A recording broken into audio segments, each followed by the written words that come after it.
오늘 말씀의 제목은 자식이라면입니다. 자식이라면. 자, 오늘 본문 말씀은 남유다 왕국의 아하스 왕 때 이야기를 하고 있습니다. 근데 이 아하스 왕에 대해서 잠시 말씀을 드려야 될 것 같은데, 이 아하스 왕은 남유다 왕국 역대 왕이 20명입니다. 20명의 왕이 나왔어요. 자, 그런데 그 중에 12번째 왕이었고요. 그런데 이 20명의 왕 중에서 가장 악한 왕, 가장 악한 왕이 바로 이 아하스 왕이었습니다. 16년 동안 통치하는 그 기간 중에 백성들을 그렇게 괴롭히는 폭정 정치를 했던 사람이었습니다. 그리고 하나님에 대해서는 또 우상숭배, 우상숭배 속에 빠져 있었던 사람이었고, 자기만 우상숭배를 한 게 아니라 백성들을 우상숭배하게 만들었던 그런 사람이었어요. 어떤 우상숭배까지 했냐면 이 몰렉 신을 섬겼는데, 그 몰렉 신은 어떻게 제물을 드렸냐면 자기 자식을 불에 태워서 불에 죽여서 제사를 드렸어요. 그럴 정도로 그런 우상 숭배 속에 빠진 사람이었고요.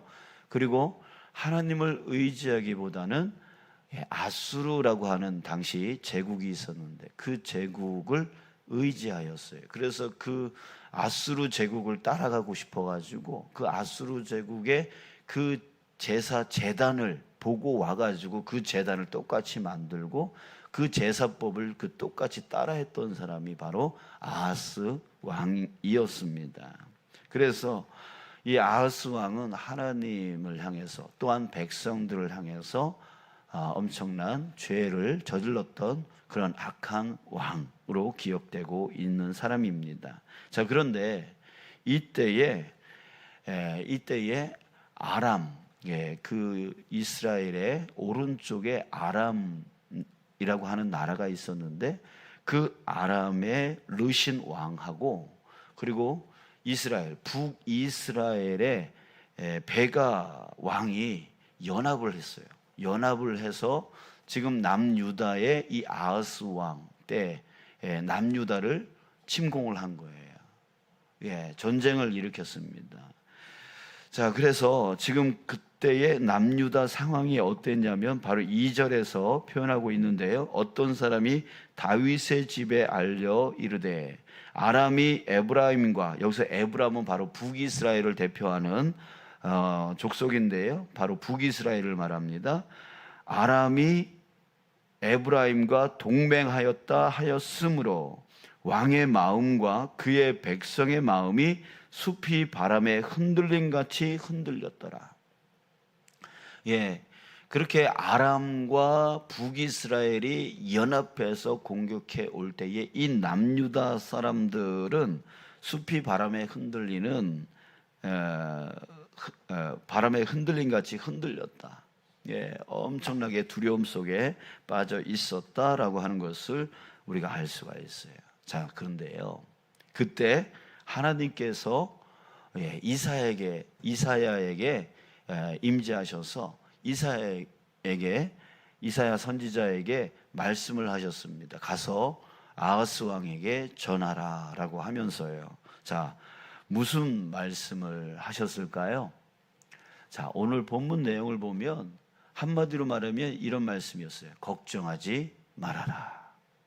걱정하지 말아라. 4절 보십시오. 그에게 이르기를 너는 삼가며 조용하라. 르신과 아람과 르말리아의 아들이 심히 노할지라도 이들은 연기나는 두 부지깽이 그루터기에 불과하니 두려워하지 말며 낙심하지 말라. 두려워하지 말고 낙심하지 말래요. 그리고 7절 보면 그 일은 서지 못하며 그들의 그 침공하는 것은 성공하지 못할 것이며 이루어지지 못하리라. 자, 이렇게 말씀을 하시는 겁니다. 자, 여러분, 여기서 이상하지 않으세요? 아하스 왕이 어떤 사람이었다고요? 아하스 왕이 하나님을 떠난 사람이었어요. 우상 숭배하고 그 우상 숭배 중에서도 가장 악한 자기 자식을 죽이는 제사를 드렸던 사람이 아하스 왕이었고요. 그것을 백성들에게 전파했던 사람이었어요. 그리고 하나님을 버리고 아수르를 더 의지하면서 그렇게 제사법까지도 갖고 왔던 사람이 바로 아하스 왕, 또 그 백성들이었단 말이에요. 자, 그렇다면 여러분, 그런 아하스 왕과 그 백성들을 여러분들은 어떻게 대하실 겁니까? 반드시 하나님을 떠나서 그런 악한 일을 했기 때문에 하나님은 반드시 그들을 징계해야만 했고 징벌해야만 되는 거 아니겠습니까? 그게 마땅한 거죠. 죄를 지었으면 죄에 대한 대가를 치르게 만들어야 되죠. 그렇지 않아요? 그렇지 않냐고요? 그렇죠.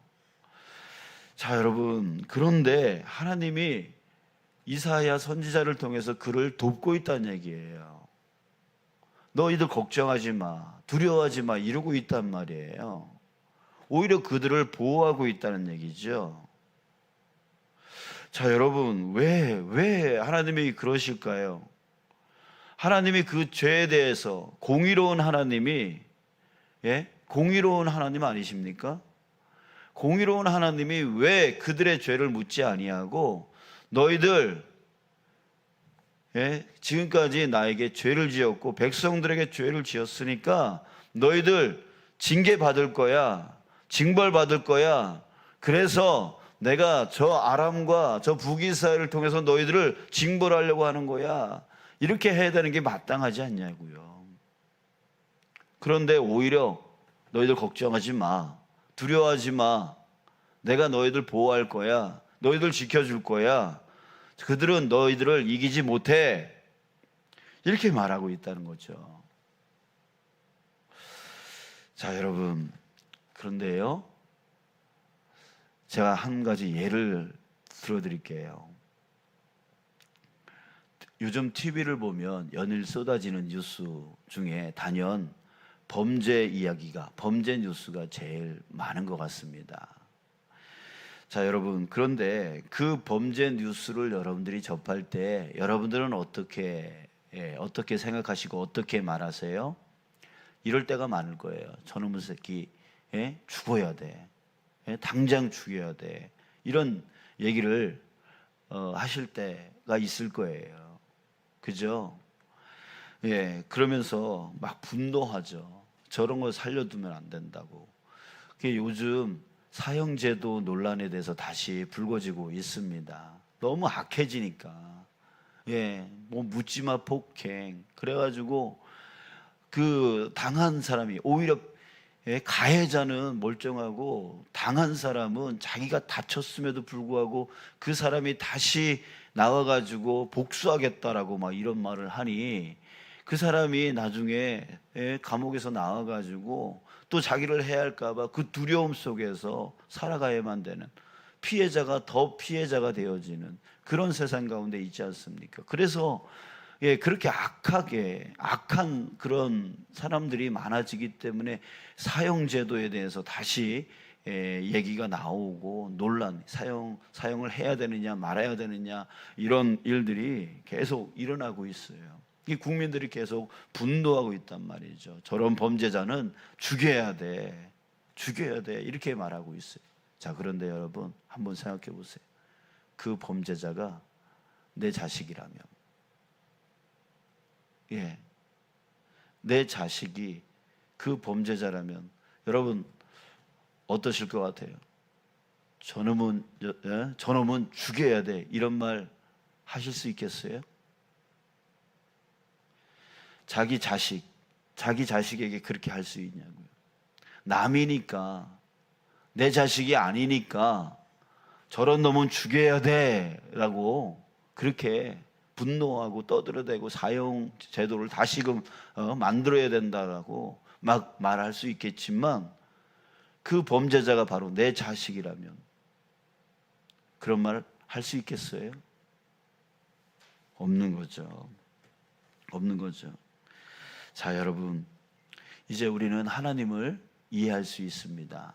왜 하나님이 그렇게 죄를 저지른 이 아하스 왕과 그 백성들을 향해서 왜 징계하지 아니하고, 왜 징벌하지 아니하고, 왜 망하게 하지 아니하고, 왜 그들을 보호하려고 하시는지, 왜 그들을 지켜주려고 하시는지 여러분들 이해가 되시죠? 여러분, 이스라엘 백성은 하나님께 남이 아닙니다.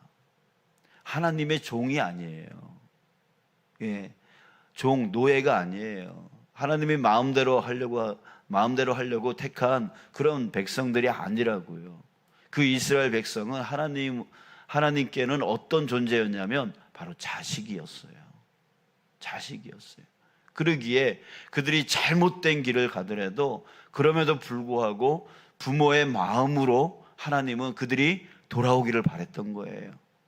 예, 아무리 죄악을 저질러도, 아무리 그 부모인 하나님의 마음에 창을 꽂아놓고 칼로 찔러도, 그렇게 마음을 힘들게 만들어도 그럼에도 불구하고 하나님이 낳은 자식이었던 거예요. 그래서 그 이스라엘 백성이 아무리 죄악을 저질러도 그들이 다시금 돌아오게 하려고 어떻게든 고쳐주려고 돌아오라고 그렇게 말씀하고 계시는 거예요.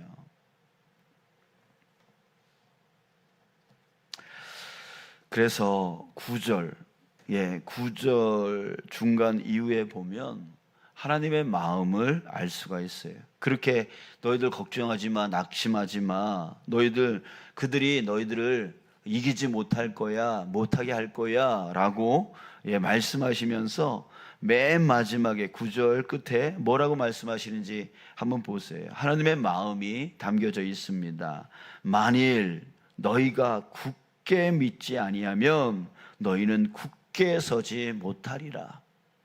그러니까 하나님은 이 이스라엘 백성들을 향해서 어떤 마음을 갖고 계시는 거예요? 다시 믿음으로 돌아오라고. 이것이 하나님의 마음이에요. 누구를 향한? 자식을 향한, 자기의 자식을 향한 하나님 아버지의 마음이라고요. 사랑하는 여러분, 오늘 이 말씀을 통해서 우리는 두 가지를 깨달을 수가 있습니다. 첫 번째는 하나님이 나를 어떻게 생각하시느냐라고 하는 거예요. 하나님이 여러분들을 어떻게 생각하실까요? 절대로 남으로 생각하지 않는다는 거죠. 절대로 하나님의 뜻을 이루기 위해서 세워놓은 노예로 생각하지 않는다는 거예요. 하나님은 저와 여러분들을 어떻게 생각하세요? 바로 자식. 하나님은 우리를 자식으로 삼기 위해서 자신의 독생자 아들의 핏값을 치르셨어요. 자기 외아들을 죽이시기까지 하는 그런 핏값을 대신 치러주시면서 우리를 자식 삼아 주셨다고요.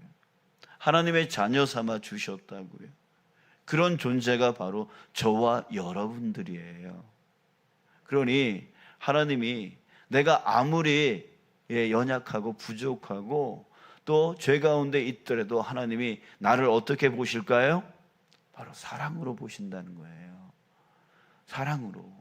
그래서 나를 징계를 주시려고 하는, 그래서 멸망케 하려고 하시는 하나님이 아니라 정말 어떤 식으로든 다시금 돌아오게, 하나님의 믿음 가운데 정말 굳건하게 서 나갈 수 있도록 인도하고 싶은 것이 바로 나를 향한 하나님의 마음이라고요.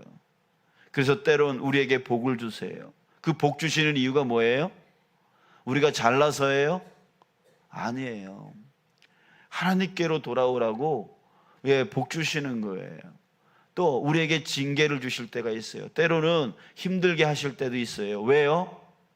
깨닫고 돌아오라고. 우리를 미워해서 벌 주시는 게 아니라 우리로 하여금 그 잘못된 길에서 돌아오라고 우리에게 그 방법을 사용하고 계시는 거예요. 여러분들이 자식들에게 잘못하면 회초리를 드는 것처럼, 회초리를 드는 것처럼, 그래서 자식이 올바른 길로 가기를 원하시는 것처럼 하나님이 우리에게 때로는 회초리로, 때로는 복으로 이끌어 주시는 거예요. 다시금 돌아오라고. 하나님의 사랑이신 거예요. 하나님의 은혜이신 거예요. 여러분들, 하나님께서 저와 여러분들을 얼마나 사랑하시는지를 오늘 깨닫기를 주님의 이름으로 축복합니다. 아멘. 깨닫기를 원합니다. 또 한 가지 우리가 깨달아야 될 것은 무엇이냐면, 나만 그렇게 사랑하시는 게 아니라는 거죠. 나만 그렇게 사랑하시는 게 아니에요. 내 주변에 정말 하나님이 예수 그리스도의 그 보혈의 피값으로 자녀 삼아주신 내 주의 성도들도 하나님께서 동일하게 사랑하신다는 거, 여러분들 잊지 마시길 주님의 이름으로 축복합니다. 왜요? 이것이 자꾸만 잊어지기 때문에 우리가 무슨 짓을 하고 있느냐면 그 사람의 잘못을 자꾸만 비판하고 있다는 얘기예요. 하나님이 그렇게 극진하게 사랑하시는 그 성도를 나는 그가 조금 잘못했다고 그 사람을 비난하고 있고, 그 사람을 험담하고 있고, 그 사람이 정말 저 사람 교회에 나오지 않았으면 좋겠어, 이런 식으로 말하고 있다는 얘기예요. 그리고 외면하고 있고 무관심하고 있고, 나오든 말든 내가 무슨 상관이야, 이런 식으로 대하고 있다는 얘기예요. 내가 좋아하는 사람만 좋아하고, 내가 사랑하는 사람만 사랑하고, 내가 같이 앉고 싶은 사람만 앉고, 내가 인사하고 싶은 사람만 인사하고, 그런 식으로 나머지 사람들은 무관심하고 나오든 말든 무슨 상관이냐, 이런 식으로 대하고 있단 말이에요. 누굴? 바로 하나님께서 예수 그리스도의 그 피값으로 자녀 삼아 주셔서 정말 어떻게든 믿음 가운데 세우려고 하는, 어떻게든 주님 안에서 그 복된 삶을 누리게 만들려고 하나님께서 그렇게 자신의 아들의 핏값을 치루어서 자신의 자녀로 삼아주신 그 영혼들을 우리는 험담하고 있고, 우리는 비난하고 있고, 우리는 그들과 싸우고 있다는 얘기예요. 여러분, 하나님께서 하나님의 마음이 어떻겠냐라고 하는 거예요. 자, 여러분, 이것을 깨닫기를 간절히 소원합니다. 또한 더 나아가서 우리 믿음의 삶을 살다가 주님의 곁을 떠나 있는 우리 형제 자매들이 있잖아요. 그들을 향해서 여러분, 하나님의 마음이 또 어떻겠습니까? 바로 그들이 돌아오기를 간절히 바라실 거예요. 그죠? 간절히 바라실 거예요. 그 아버지의 마음을 우리가 알기를 간절히 소원합니다. 그랬을 때 내 주변에 믿음에서 떠난 자들을 위해서 한 번이라도 더 기도하고, 한 번이라도 더 연락하고, 한 번이라도 더 만나고, 한 번이라도 더 권유하여 돌아오라고 하는 것이 자녀된 우리가 마땅히 해야 되는 것 아니냐라고 하는 것이죠. 사랑하는 여러분, 하나님께서 여러분들을 진심으로 사랑하고 계심을 여러분 믿으시기 주님의 이름으로 축복합니다. 자녀로서 여러분들을 사랑하십니다. 여러분들이 착하게 잘 산다고 더 사랑하고, 악한 짓을 한다고 덜 사랑하시는 게 아니에요. 하나님은 우리의 그걸 보고 판단하시는 게 아니라, 판단하는 게 아니라 뭐 더 헌신 많이 한다고, 더 봉사 많이 한다고, 더 열심히 그렇게 한다고 더 사랑하는 게 아니라, 하나님은 우리를 어떻게 사랑하시냐면 자식으로서 사랑하시는 거예요. 자식으로서 사랑하시는 거예요. 여러분, 그걸 깨달으시고 정말 주님의 그 사랑 가운데 여러분들 평강을 누려나가는 여러분들 되어지길 주님의 이름으로 축복합니다. 그리고 더 나아가서 나만 그렇게 사랑하는 게 아니라 정말 우리가 함께 믿음의 삶을 살아가고 있는 성도들, 그 모든 영혼도 하나님께서 그렇게 극진히 사랑하신다라고 하는 것을 깨달으시고, 여러분, 내가 사랑하는 사람만, 내가 좋아하는 사람만, 내가 안고 싶은 사람만, 내가 그렇게 하고 싶은 사람만, 그렇게 교제 나누지 마시고, 정말 주님 안에 나왔는데 홀로 있거나, 외롭거나, 또 교회에 잘 적응하지 못하거나, 또 이렇게 여러 가지 힘듦과 어려운 가운데 있는 성도들을 우리가 돌아보면서 하나님이 사랑하시는 저 자녀 나도 사랑해 줘야지라고 하는 그 형제된 마음, 함께 정말 형제된 마음, 주님 안에서 구원받은 형제된 마음으로 여러분들의 교제권이 점점 넓어지기를 간절히 소원합니다. 아멘. 그리고 더 나아가서 믿음의 삶을 살다가 지금 믿음에서 떠난 그분들을 향한 하나님의 마음을 우리가 알고, 그분들에게 우리가 주에 한 번이라도 더 기도하면서 사랑을 이렇게 전하고 권고할 수 있는, 돌아오라고 권고할 수 있는 하나님의 입술이 되어지기를 간절히 소원합니다.